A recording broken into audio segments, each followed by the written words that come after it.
Hi, welcome, and thank you for inviting us to your qubits conference, D-Wave. At Accenture, we're excited to work with quantum computing and with D-Wave, especially when it comes to a lot of our client work. So we'll give you an overview of a client example on D-Wave.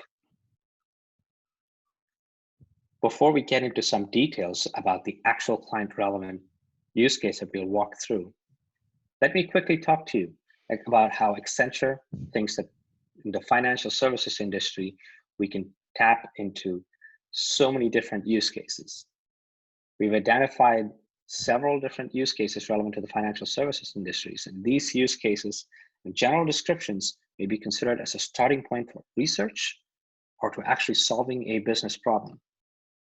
Business problems in the areas such as ad revenue maximization, capital budgeting, capacity planning, convertible bond valuations, corporate credit clustering, fraud detection, inventory management, behavior classification, optimal trading trajectories, portfolio optimization, and real options valuations. All of these are just but a sample of the various different use cases that we can leverage. I'll pause here for just a minute so you can absorb some of these various different use cases, such as graph similarity, investment reallocation, learning from approximate rate, credit, and equity dynamics, and applying NDPs to find valuations and optimal exercising. Or any number of other use cases, such as what we just talked about, across whether it's capital markets value chain or insurance value chain or banking value chains. You've got a lot of answers. Now, I will hand it over to my colleague Sergio to talk about the business experiment that we just ran. Okay, thank you, Reyes. Let me describe how we addressed our last experience of delivering quantum experiments in a financial service client. This client is one of the largest banking companies in Spain and the world, and is also recognized as one of the most innovative from a digital point of view. Derived from several project collaboration meetings, the client shared with us that they would like to explore quantum computing as a future solution to maximize profits in some contexts of banking operations today. The bank had no previous experience in this context, and we wanted to start creating its own team to collaborate in the development on some initiatives.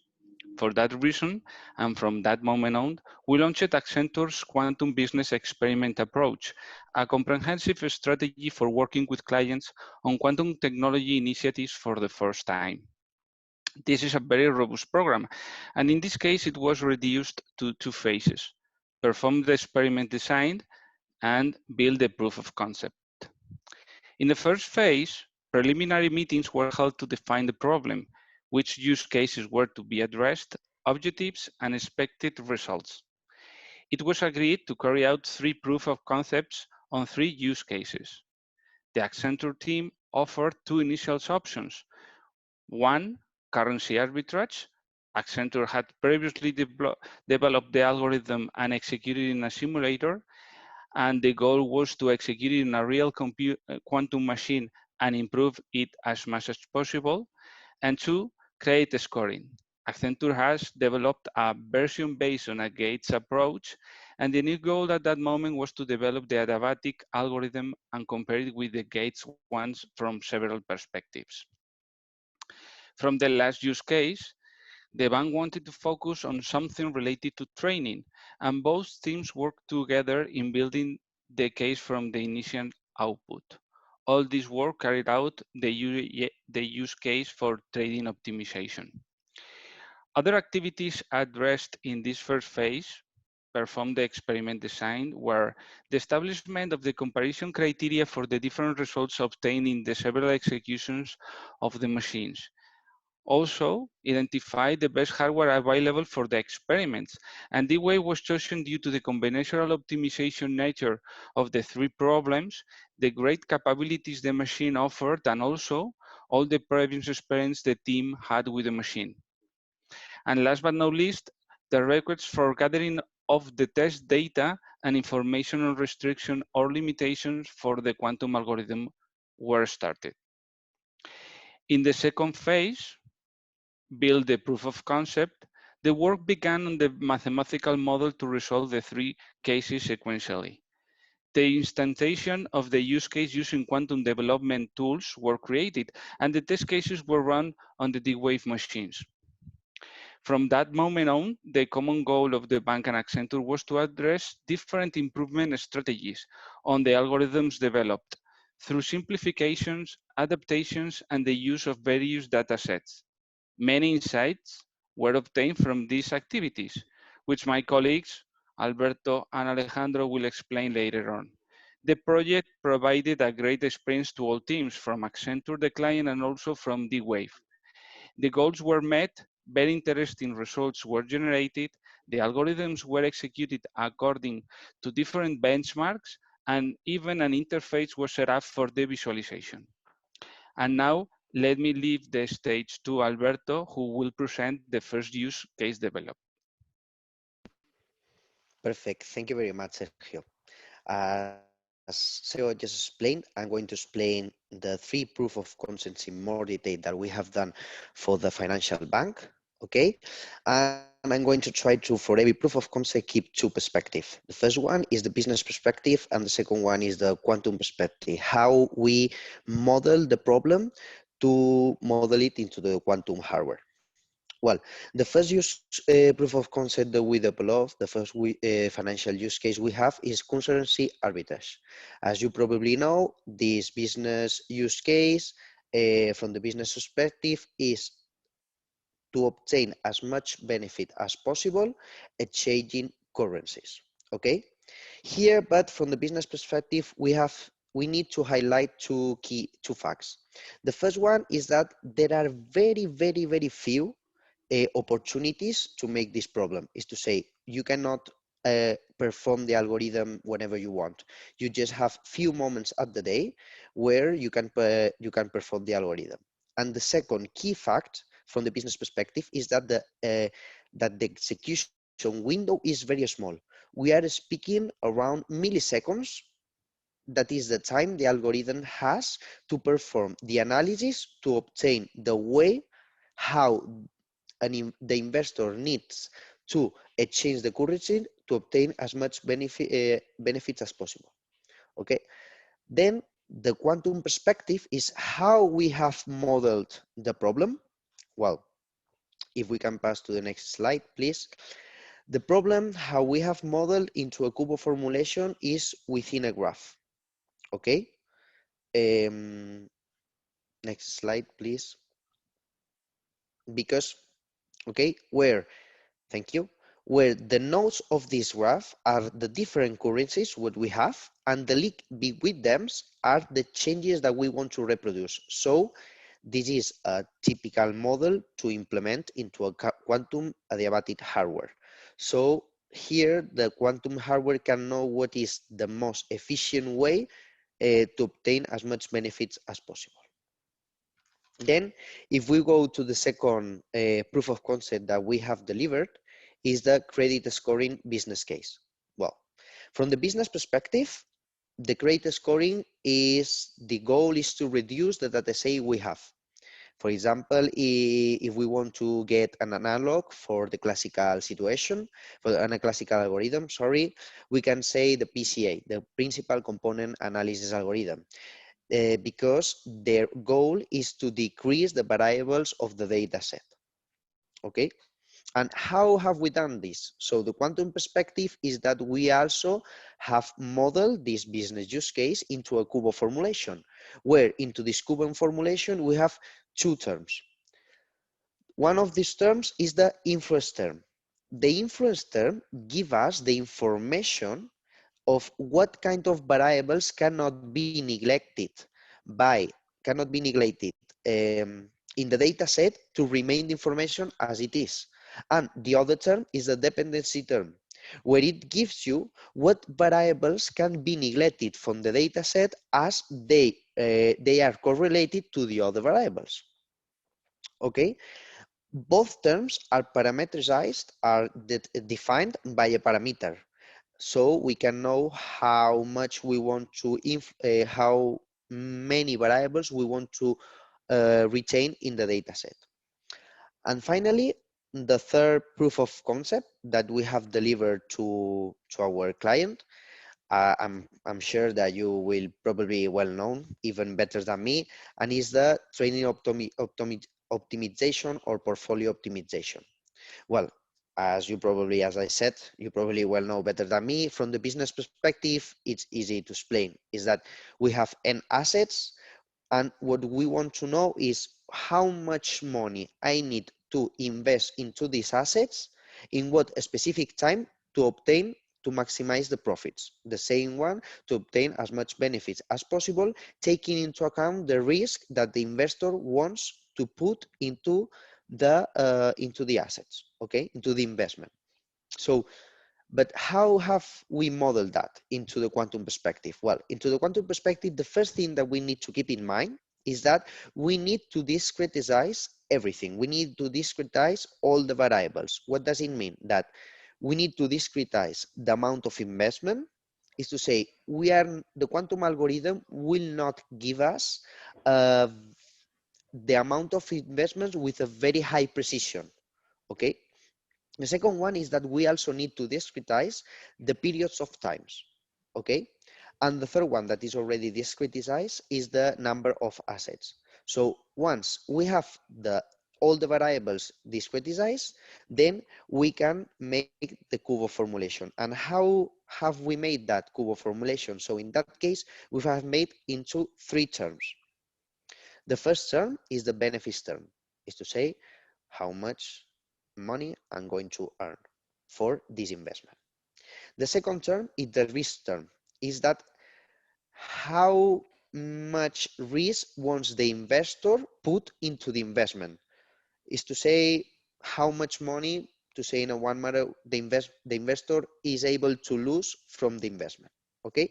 And the third and the last term is that we also, in this formulation, we are also taking into account the cost of the transactions, okay? Because as you probably know, as I said, all of these transactions has a cost, and we are also taking into account this cost. One important thing to keep in mind into those proof of concept, previous to give to my colleague Alejandro his terms, is that the input of this algorithm is the forecast of prices that is being now by a classical algorithm nowadays. Hopefully we will have quantum algorithms that forecast prices, but nowadays the input of this proof of concept has been the forecast of prices of a classical algorithm. And then the quantum algorithm gives you how much money can you invest for a certain asset in a certain period of time. And now, thank you, and I will let Alejandro that explains you the challenges and results that we have obtained for this proof of concepts. Okay, thank you very much, Alberto. As my colleague has said, I want to show you some of the challenges along with the solutions we found in this project. As first, the first challenge is that we are working with three problems which are very dense, with a lot of terms, quadratic terms in the Kubo function, especially the credit scoring, which is a fully connected problem. As you know, a lot of quadratic terms in the Kubo function is not good for the performance because it increases the level of noise. So in credit scoring, we have developed a pre-processing method in which we drop from the Kubo function all those quadratic terms in which the impact in the whole energy is below a 13 threshold. In such a way, we barely modify the energy landscape because of the low importance of the terms we are dropping, but we increase the performance because we are simplifying the Kubo function. The third challenge is the high number of variables needed in order to formulate the credit scoring and the trading problem in a realistic way. So for those two problems, we had to turn to hybrid strategies. By using hybrid strategies, we obtain amazing results, even using data sets with a realistic size. Of course, despite we have used hybrid strategies for two of the 3 problems, our first concern is to improve the performance in a quantum purely approach. So we work on optimizing hardware parameters as annealing time and chain strength, and we look for the best configuration of all the hardware parameters by taking into account the mathematical structure of the problem. We also work on embedding optimization techniques. As you know, the quality of the embedding makes a great impact on the quality of the solutions. So we don't use the first embedding we get from the embedding finder algorithm. We define some metrics in which we take into account, for example, the median length of the change or the standard deviation of the change. Then we run multiple times the embedding finder algorithm, and we choose the best embedding regarding our metrics. Of course, it is a time-expensive processes, but it is not a big deal because our criteria for choosing the best embedding is only related with the size and the structure of the problem. So we can do it in advance, like a training processes before the quantum execution. In currency arbitrage, we have an additional difficulty, which is the isolation of the optimal solutions, which means that when we change a little an optimal solution in currency arbitrage, we won't probably obtain another optimal solution. So we need further improvements. How? Okay, you know that the weight of the penalty terms also have a great impact on the solutions. The higher is this value, the less probability we have of breaking any constraint, but also the less optimal is the solution. When we decrease this value, a solution improves until a certain point in which the constraints began to fail. Below that point or below that frontier, the least energetic solutions always have any constraint broken.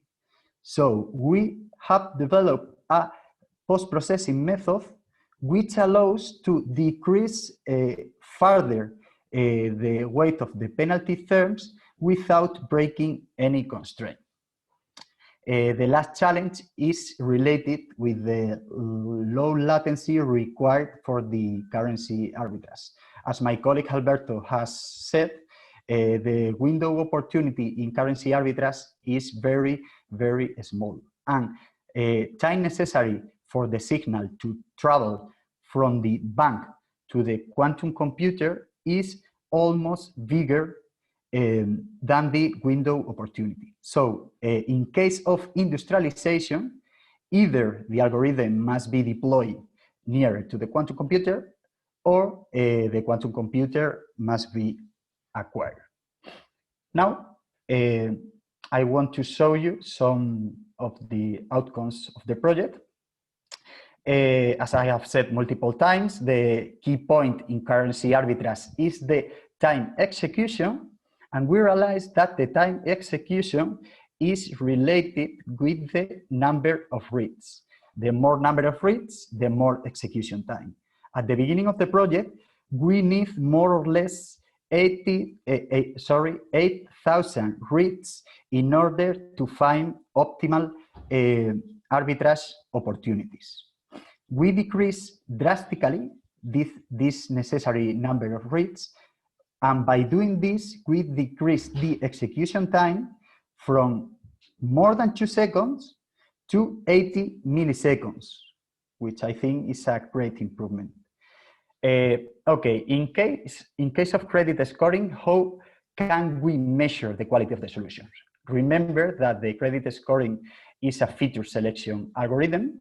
So we are going to use the output of our quantum algorithm as an input for a classical classification algorithm. The accuracy of this classical classification algorithm gives us a good measure of the quality of our quantum solution. we have compared the performance obtained by using a classical taboo solver with the performance obtained with the quantum solver, with a quantum purely approach. We can see that the performance of the quantum machine is better for all values of alpha than the performance of the taboo solver. And by finish, in case of trading optimization, we have also compared the performance of the taboo solver with the quantum hardware. In order to measure that, we have plot the relative error, and we can see that for small problems, the performance of the taboo solver is better. But when the problem increases, the performance of the quantum solver is better. And when the size of the problem gets bigger, this advantage of the quantum solver also gets bigger.